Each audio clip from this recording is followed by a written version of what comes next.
Hey friends, have you ever fed in the laning stage? That's a rhetorical question because I know you have. I've watched a lot of replays, done a lot of coaching. Now, one of the most common mistakes I see that leads to feeding in the laning stage is a very subtle one, but critical because, it leads to feeding. That is positioning in the lane. Standing in the right spots. Sounds so simple. It may be something you never even really considered, but depending where you stand in the laning stage can really affect how the lane goes. And so when I see people claiming like matchups are unplayable, these heroes are busted, these heroes are terrible, sometimes it's actually just they're in the wrong spots and making life difficult for themselves. So let's talk about it. First, I want to talk about an idea that you should keep in mind, and then we'll get into like actually breaking down the lane. So first off, let's say you're this ogre magi. What I think a lot of people recognize is like they consider, okay, is it good for me to trade with the Lina or the Slardar, right? Against the Lina, you're probably okay with those trades. You have high armor, high regen. So if you get on top of her, you'll be very happy with those trades. Slardar, he's kind of a strong melee hero, right? He's got those bashes. He's got a stun. It's not so great, but you're an ogre magi. It's doable. So a lot of people, I think, correctly identify that and recognize they want to chase Lina. The concept they forget is to consider the positions of everyone in the vicinity, which we're talking about the lane, so let's talk about 2v2s here. Ogre is kind of far from Lina. Well, not that far. Let's say he's close to Lina, closer to Slardar. Drow, though, he needs to consider is closer to Slardar and very far from the Lina. So if he were to go on Lina, which is a better 1v1 for him, he can't expect any help. And that's important because it's not going to be a 1v1 for very long. Slardar is going to run over and it's going to become a 2v1. And even though Ogre maybe beats Alina when they're right on top of each other, 2v1, he's never going to succeed there. It's not going to be a great trade for him. So he needs his Drow to help him out potentially. If he goes to Lina, that is very difficult for the Drow to join that far, to run through the creeps, run through the Slardar. And in fact, Slardar might ignore the Ogre because he actually wants to harass the Drow. And if Drow is going to move out of position, well, he's just going to hit the Drow then. So Ogre actually has to harass Slardar here potentially, or just like hold his position. That's like totally an option as well. But if he wants to harass, it should be the Slardar because what's going to happen is you're going to get a 2v1 trade and a 2v1 trade. But your team is harassing the offlaner while their team is harassing the ogre position 5, and so you're going to be happy with that. But it's very important to consider how close your teammates are and how close the enemy are to each other before getting into any kind of trade. Now let's take an example like this where, supports tend to play in this jungle quite frequently. It's a 1v1 here and a 1v1 here. So we'll keep that in mind. Everyone's like fine with this 1v1, but we want to also think about the 2v1 potentials. So like, can Slardar now run over and help out? Probably not, and it should be pretty obvious to you, right? As long as you don't get tunnel vision too much. As you fight this Lina, you can literally see Slardar in the lane from thanks to Drow, and if you're like playing with a friend, Drow can say like, hey, careful, Slardar's running over, and then you have plenty of time to disengage because this is a long distance. Now, Lina's also relatively safe from the 2v1 because this is a, not too bad. There's a few seconds walk. This tree, needs to be cut, which is something we'll get into later.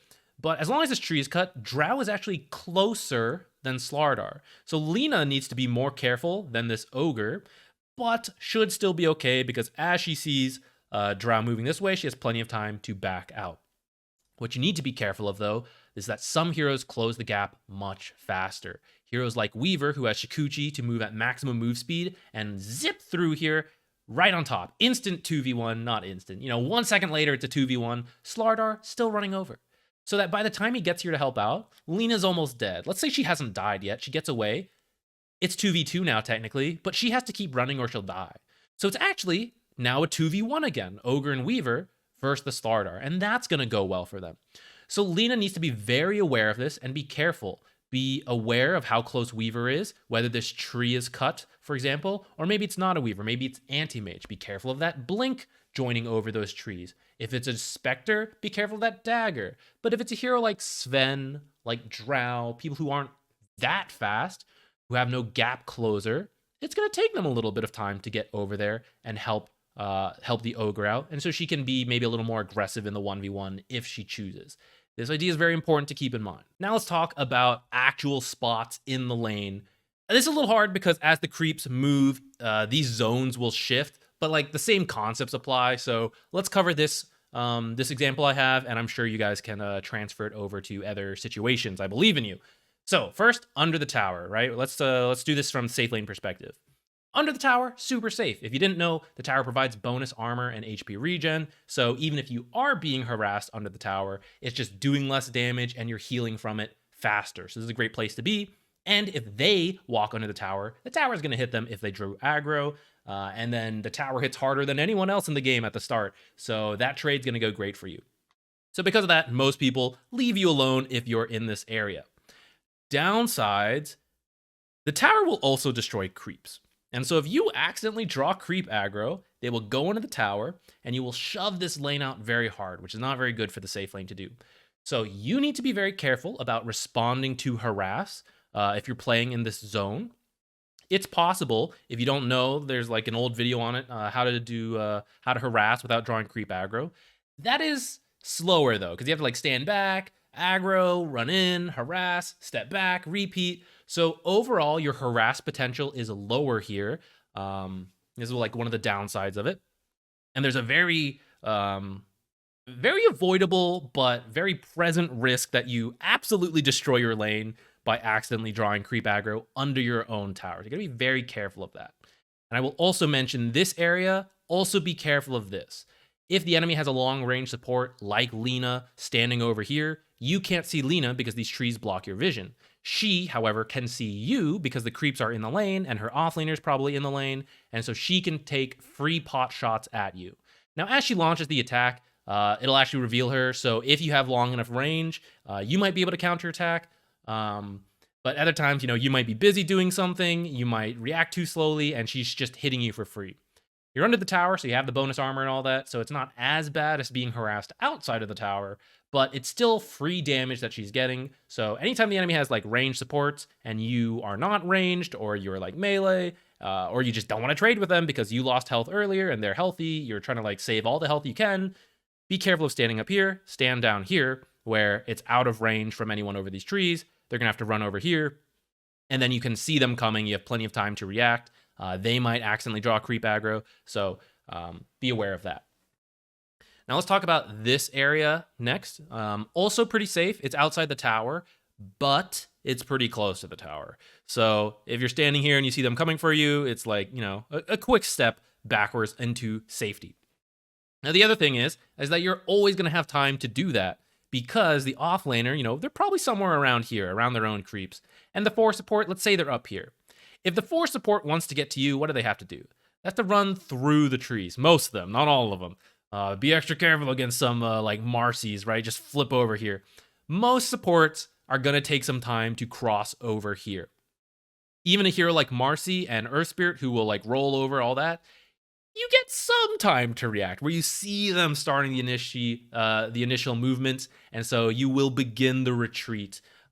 Most you'll have much more time as you see them running through the creeps to you. So there's no real excuse to get caught by surprise by a Clockwork who's just like closing the gap this way, right? You should always be able to get back to safety.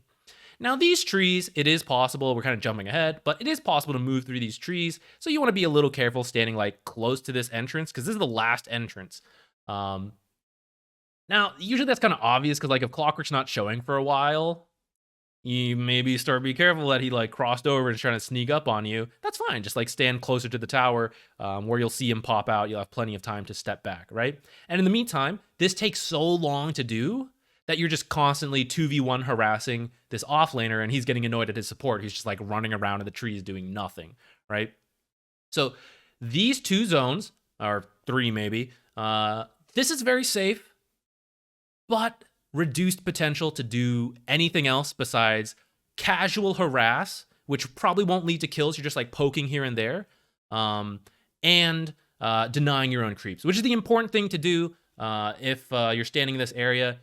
You're standing here because you're scared. You're a weak lane, they're a strong lane. We don't want equilibrium to shift out, otherwise you're going to be in a much more dangerous spot because you're not near your tower.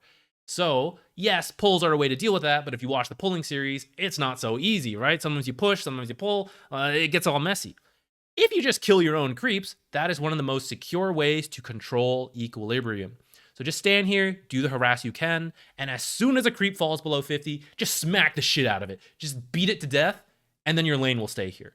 And then when you get to keep staying in these very safe zones because the lane will not push out. Oh yeah, something I forgot to say about standing here. If you accidentally draw creep aggro, that is not the end of the world because they'll just walk to the side a little bit, but they won't walk under tower. So that's kind of like a good thing about here. It's easier to kind of like angle your harass, angle the like creep manipulation, stuff like that. Some heroes have like linear spells like Jakiro. You don't want to like hit all creeps this way, but if you stand here, it's kind of okay to hit like just the range creep or just one creep and the enemy heroes. So a little bit better harass potential from over here, but still not as good because as soon as they back up, you're gonna like stop because if you go too far, you're gonna get too close to the creeps, which sneak peek, not great to do. So plenty weak laners, AAs, warlocks, be okay being down here. Are you going to see pros do that? Not so much. Why? Let's get into that later.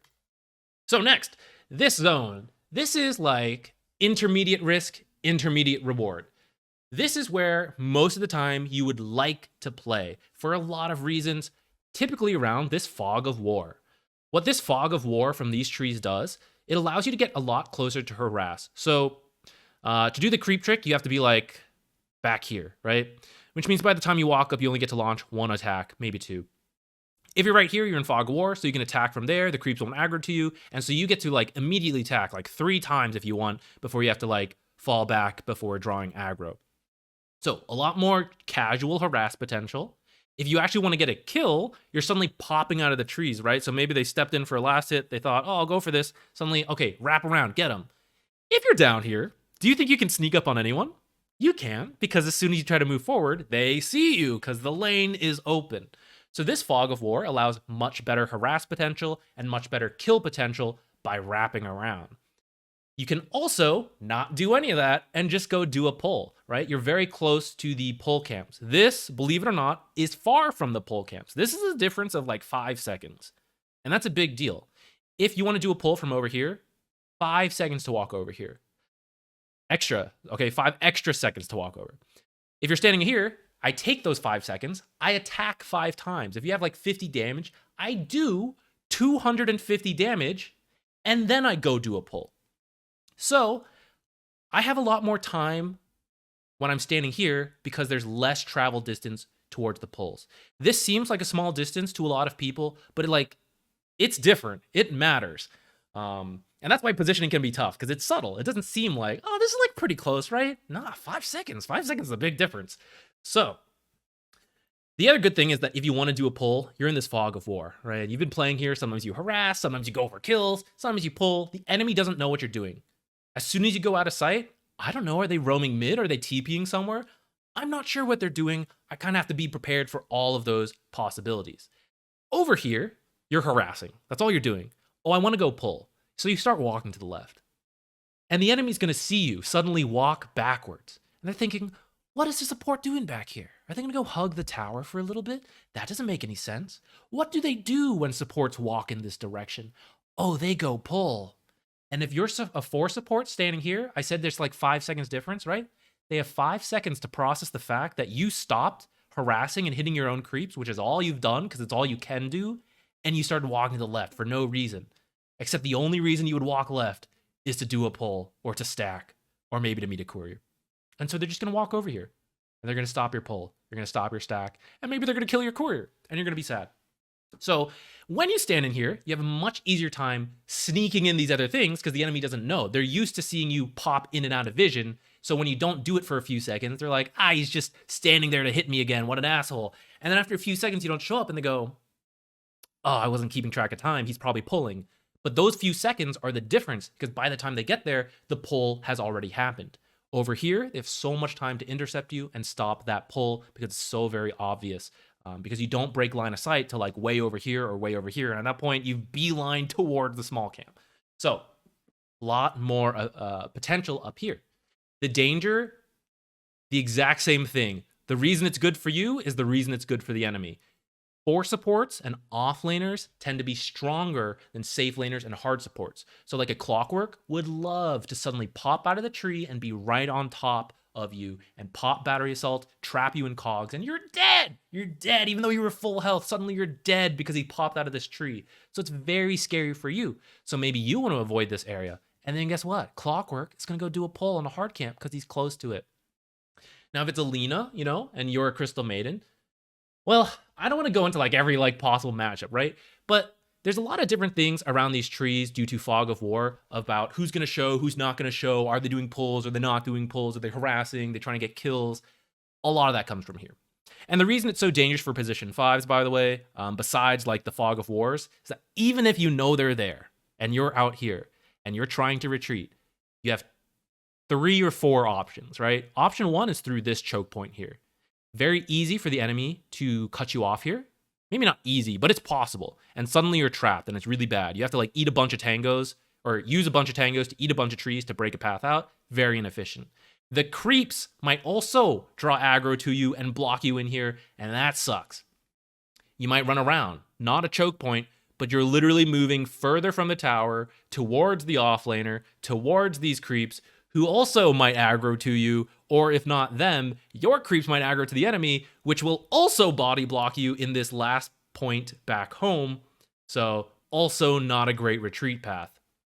Other options are up and left, not towards the tower. Now, if you're a fast hero like Enchantress or Pugna, this is actually safety because the enemy won't chase you forever because there's no reason to, right? So they'll eventually come back. So if you're a fast hero, this is fine. If you're a slow hero, if you're a weaker hero than the position 4, they will run you down. There's no safety up this way. You have to come back towards the tower, which means your last option is to the left, this very long path back here. Now, because you're running away and because they're going to stop every time they harass and attack you, you will probably get away. But you're going to take a lot of free auto attacks on this retreat back, and that is how you lose, let's say 3 auto attacks, 150 health right there. Armor, sure, whatever. But you have just used 1 tango for nothing because you had to run away because you can't fight them and you had to go all the way around, which again is actually blockable if they have fast summons like Lycan sends his wolves over here and blocks you. This is a blockable path, in which case you have to go even further to the left to get to an opening. Now, this area is kind of the same idea, but just less risk, less reward. There's not as much to do over here because the pole camps are on the other half, but it's that same idea of being able to wrap around, surprise someone, harass them a bit more. Same idea over here, again, for both sides. So kind of a neutral area on that, risk, reward. Now, this area for hard supports actually is quite dangerous until you cut this tree. And then it becomes a much more playable area because this retreat path is very fast. You'll probably only take like 1 or 2 auto attacks at most. Like if a 4 supports here and you pop your head out here and you have to retreat away, you're probably under the tower as the second auto attack hits. So like your armor's kicking in and all that. So this is very safe for you. Sometimes they mess up, they walk too far into the tower, right? That's great. As soon as this tree is cut, carries with Quelling Blades, supports when you're choosing a tree to tango, open a path. That makes this area so much safer to play. This is where most of the feeding happens if you're not being careful with what you're doing. The next zones, I'll be a little faster because it's pretty much the same thing. There's more aggressive potential here. Let's say you're an Undying or an Ogre. If you stand up here and they're in here and they need to retreat now, they have to run through you, which means you hit them, you body block them a little, you hit them again, then you're chasing them, you hit them. You get multiple hits in as they back up. If you start here and you're that same Ogre Magi chasing whoever melee Slardar acts here and he retreats, you get 1 auto attack in, and then that's kind of it because he's already further away from you because you were standing still attacking while he was running. But when you're over here, you hit him while he approaches, you hit him while he's next to you, you hit him while he runs away. Not to mention you throw in slows, stuns, all that, even more chase potential. Now, better yet, well, maybe not better yet, but like another possibility, the offlaner's not here, he sees you wrapping around, he backs up somewhere off screen in this direction. Not in range for last hits at all. If he has a long range spell, maybe he can snipe a range last hit, something like that. It's probably going to hit the other creeps, which are going to damage yours, which is great for your equilibrium, and is going to stay up here, which is not good for an offlaner who's being zoned by an Ogre or an Undying standing out here. So if he's all the way up here, he's missing XP, missing last hits, not good for him. You have the most potential here, right? We're over here, like we're getting some denies, we're getting some harass. That means he's getting something. He's getting at least 50% of the XP. Maybe he's getting some of the last hits. If he's way the hell up here, ain't getting nothing. So lots of potential. Same potential comes with a lot of risk. If the next creep wave aggros to you, that is very dangerous for supports. your pretty much only option is to run straight down. Because if you run to the left, you might lose them in Fog of War, but Dota's also funny sometimes, and it's hard to keep track of this stuff. They might chase you forever. It's very hard to de-aggro them if there's nothing to de-aggro to. So you have to run in a straight line back, which might be bad, because there might be still enemy creeps here. And so the enemy could just fight right now, because you're surrounded by like 8 creeps. You have no choice but to run, and they're just hitting you for free and all this time. If they have any kind of stuns or slows, you might just straight up die. So very dangerous to be up here. But strong supports like Ogre Magi, Undying, Clockwork, they can do it because they're strong. The Crystal Maiden will probably not come up here unless she's going for a kill, in which case it's that same concept we were talking about. This is very aggressive, right? You sneak around through the Fog of War, and then as they're running, you have the most potential to hit them as they approach you, as they're next to you, and as they're running away. That gives you the most damage potential. And so when you're going for kills, you'll notice that's why high-level players try to wrap around before attempting a kill instead of just starting back here, which is doable sometimes, but it's usually easier if you're able to sneak around this way. And then the final zone, the danger zone here in the middle. If you're in the middle of the creeps, you're at the highest risk of all the creeps closing in on you should you accidentally draw creep aggro. So imagine you're standing in the middle, all of them just start turning towards you, and they try to follow you as you move around. That means you start getting body blocked, not just by the enemy creeps, but by your own creeps who try to come to help, either chasing their creeps, or the enemy has then aggroed them, so now they're trying to run around, and you're trying to get out, and like everyone's around you, like, I'm stuck, and the enemy's just beating the shit out of you at the same time. This is very dangerous. For fragile supports, never walk here without a good reason, right? You have to have a reason you're going through this area. Otherwise, it's just a lot of risk for nothing, really. You can like poke from all these other spots. So only strong supports tend to go through here, and even they should be very careful. And if you're a more fragile support, you should really only go through here if you're like going for a kill or something, or there are no heroes in the lane, at which point you also don't need to go through here because you should probably be doing something else if no one is in the lane. So a lot of people underestimate these two zones right here. And this is where a lot of the feeding happens, right here. So the last thing I want to say, keep in mind this line of the creeps. If you're getting close to harass, this side, so much safer. Why? Ignoring the fact that the tower's here, let's say this lane's pushed up, right? If you draw creep aggro, your creeps, they're like a defensive wall in front of you. The enemy creeps will try to aggro around, so they gotta like move around the creeps. That buys you a second or two to back off and not take that harass. It's enough time to like not be trapped in that wall we're talking about of all the creeps surrounding you and everything. So if you want to do a harass and you need to be close for whatever reason, do it from your side of the creeps, not their side of the creeps, or at least be to like the left or the right a little bit. It's a little safer, but really anytime you're not behind this line, be very careful of drawing any kind of aggro. If you're a force support or an offlaner, just flip the zones we were talking about. It's really the same idea, right? We're being under the tower, not usually a great idea for you. Over here, kind of still safe for you, right? It depends on the positioning of the heroes. It's kind of hard to generalize something like this, but based on the position of the heroes, this is maybe safer or not, right? If the ogre's standing down here, not a very safe spot to be. But since so many people like to play up here, if you happen to be a weak 4, then perhaps you want to stand down here and like poke the carry over here. And as you see the hard support like try to come in to help, like they're coming through the danger zone, right? And maybe you turn to fight. So this area tends to be pretty safe for you if you're the 4. And this area, again, could be dangerous, could be safe, depending on the matchup. But this will be more useful because of the same exact pull camps that are available to you. If you're over here, you can stop it easier. You can do your own pulls easier. Whereas over here, it's that same like 5 extra seconds to walk through, and it's very telegraphed what's happening. So most of the time, this is where you'll play. And this area tends to be a little safer for force supports because even though the tower's here for the hard supports, they can only chase you so far if you're the force support and you back up this way towards your tower, because eventually they're going to get out of position where they're going to have this like single pathway back that we've talked about, right? And the offlaner can come in, becomes a 2v1 trade. It's very hard for the carry to just like run through the creeps, all of that, because they suddenly might switch targets and like start killing the carry. Again, very matchup dependent, but As a general rule, this is a little safer for position 4s than position 5s, in my opinion. From the Dire side, really the same concepts will fly through this, so very safe on your own tower. This side is not as much of a risk, actually, because the tree line's a little thicker here. It's harder to take pot shots, but still possible, so keep it in mind. There's a little extra risk of this tree actually being a potential wraparound point. If you're like standing up here as the carry, it actually is possible to sneak through here if you cut some trees. So be a little careful of that. The creeps naturally meet over here. So there's more risk from this area, but more safety on this side, right? You can kind of see a lot of this open area up here. So just like move over here if you're like worried about the 4 cutting in through there. A lot of people make this mistake of standing like too close to this area, which is kind of close to creeps like trapping you in, people sneaking out, when they can very easily just stand over here. Again, the high risk, high reward, or sorry, I'm saying like medium risk, medium reward, but where most people will play in this area. Same deal here, but these trees are actually more connected. It's kind of hard to show in the screenshot, but all the way to above the tower, there's only a couple trees you have to cut to create a pathway to be able to walk through here. So be a little careful of that.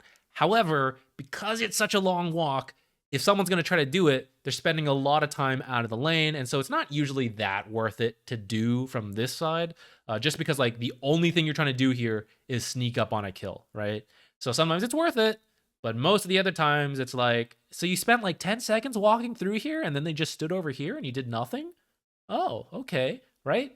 They were just harassing your carry 2v1 while you were like going around the tower behind the trees. It's a little weird. It's a little awkward. So usually you don't have to be like too scared of it, but keep it in mind. If you're like a carry standing up here and the 4 support like seems to be going around, like be careful.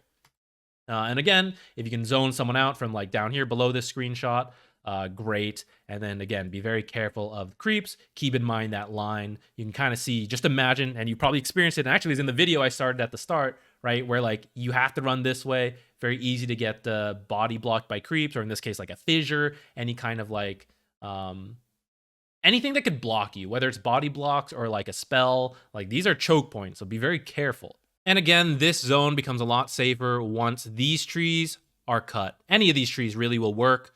Obviously, this tree is kind of like the shortest if you're like standing here. If you can only pick one, though, I actually pick one of these two because that opens up the hard pull. It's a tough one to do. Watch the pulling series if you need to, but it'll really only work with these two trees. These trees, it won't work. Though this tree is also quite useful for the laning stage because of the wraparound potential, or like say you're the 5, it's like, oh, I'm pulling, but actually I'm sneaking around this way and I got you. You know, if you're like an ogre or something. So, yeah, any of these trees will work, but at least you want one of them cut to improve your chances of safety, because otherwise it's a very long walk this way, longer than the Radiant side, so you will lose a lot of health. I actually made this video months ago, but I wasn't happy with it, so I redid some of the slides, improved it, but the live examples I found, I'm actually quite happy with. So I'm going to let Passac walk you through an example. Now let's take a look at an example of this. Here is Tundra versus Alliance, and you can kind of see the principles we talked about.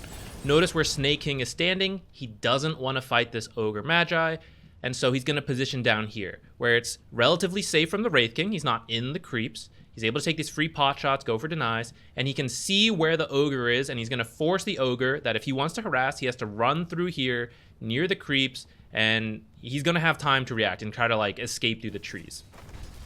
Now, Hanskin on his side, as an Ogre Magi, he's a strong support, so he's playing in that aggressive part of the map we talked about. And Snake King's just trying to avoid that, so he's standing on the lower half, which, like, we looked at the picture here, and I told you guys, as the creeps shift, it just kind of mirrors that. So now that there's a creep wave, like, up here, it's kind of the same deal. It's like, here's our, let's say from Hanskin's perspective, this whole area tends to be relatively safe. Here's his, like, intermediate, higher risk, highest risk in the middle, and Snake King kind of the same. Here's my safety zone, here's, like, intermediate, here's, like, the most dangerous as I get up here. So he's kind of, like, skirting the edge right now, but because he has a big creep wave, he feels relatively safe. That's kind of the hard part. The zones are always shifting, but you want to have that feeling and that idea of like that comps we're talking about. So you see there, let's actually look back at that again. Snake King is fighting really near the creep line, but look where he is. He's not in the middle of the enemy creeps, he's near his own creeps. So as he does this, all of his creeps kind of form a wall. The enemy creeps are going to have to run around. He did this at a time where the ogre was not right on top of him. So he has time to do this and then just back away. And because of that, he doesn't take much harass. And now, here's that high danger zone we're talking about. Ogre gets to do it because he's a strong support with a bunch of armor, bunch of regen. But even he can't win this trade, so he has to just like run away. He's just doing this to make space. But if you did that as like Ancient Apparition, Crystal Maiden, you know, you're probably dead going up that far. You have a fraction of the armor and regen. Now we can see kind of the benefit of playing up here. It gives this confusion to the enemy where it's like, I don't know where that support is going. He might be doing pulls, might be blocking, something like that, or maybe he's wrapping around to make an aggressive play. And so in this case, Snaking ends up staying a little too far out, and Hanskin just wraps around, pings it, let's go on this Snapfire, and that's why she was in this like intermediate danger zone, where now look how long she has to run back. This is why the offlane tends to be a little more dangerous for turn supports. It doesn't die in this case, never mind, but took a lot of damage. And Hanskin gonna take a bit of return damage as well, but that was generally good for him. You can see how he used these trees, used this like intermediate risk zone to wrap around. So there's the benefit of that, but of course it brought him a little far out and then took a lot of damage. Now, in a strange turn of events, Alliance vs. Tundra actually had almost the exact same draft between two different games. And so now you see the same Doom Snapfire lane versus Wraith King, but this time a Lion. And in the last game, we saw that Ogre Magi always trying to wrap around, do these kind of annoying things to sneak up on them and not just like run through the creeps. Lion doesn't do that. Lion, you'll notice, plays down here a lot more often. He doesn't want to put himself at such risk going up here. He'll know he'll die. So you see him just going for denies, things like that. He's closer to do pulls like this. Doom is not terribly scary, so he is free to stand in this area, which is like intermediate risk, but Lion tends to be okay in there. Even though he's not the strongest hero, he has this AoE stun, so he can always get away. Kind of see his same positioning. He's playing more over here. He doesn't have to be super careful. This isn't the most aggressive lane combo, but, you know, he's not running up here like an Ogre Magi. He's using his spells, poking a couple times, doing what he needs to in the jungle, like blocking camps, and Snaking, instead of playing on this side of the map last time against Ogre, always trying to dodge the Ogre, he's willing to fight the Lion, as we're kind of seeing right here. And that's why Snaking is standing in this intermediate, like, risk area this time, because he's not as scared of a Lion. Like, now, he literally jumped at the Lion to fight that Lion. He wouldn't do that to an Ogre, because he's never going to win that trade. And so this is where it's harder. We can't go through every single hero matchup sort of deal, but you can trust your gut a little bit. Like, if you think certain matchups are really bad, stand in the safe areas. You know, if you're the safe lane and they're very scary, you should be standing somewhere around here.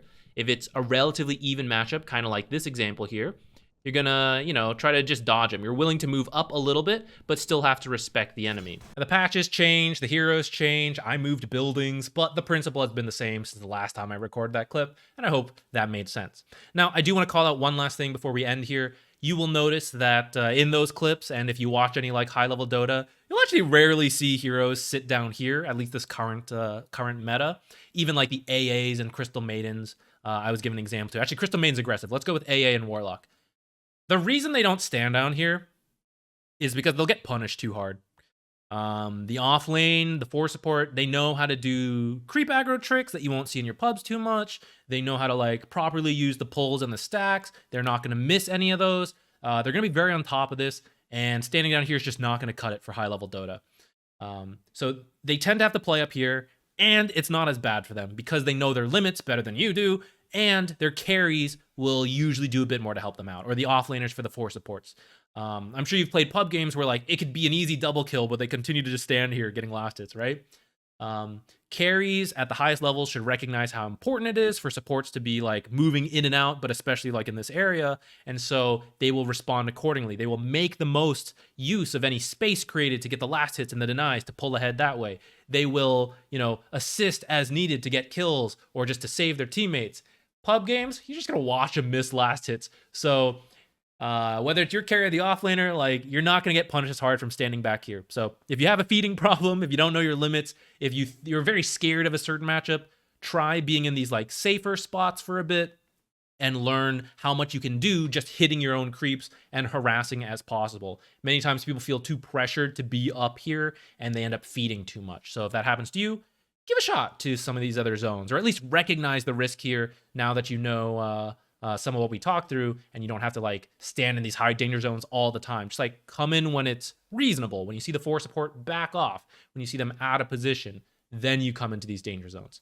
It's we could talk endlessly about it, go through more examples, and in fact, if you guys want that, leave comments letting me know. But hopefully this general overview, which is still kind of long, gives you a better idea how to avoid some of those pitfalls and maybe even make use of it. Because actually, sometimes I watch games, and if you ever wondered, like, how would you win as a Smurf? You would abuse this stuff, and you would just kill people as they walk in and out of really bad positions. But if you don't know about them, it's hard to identify because positioning is subtle.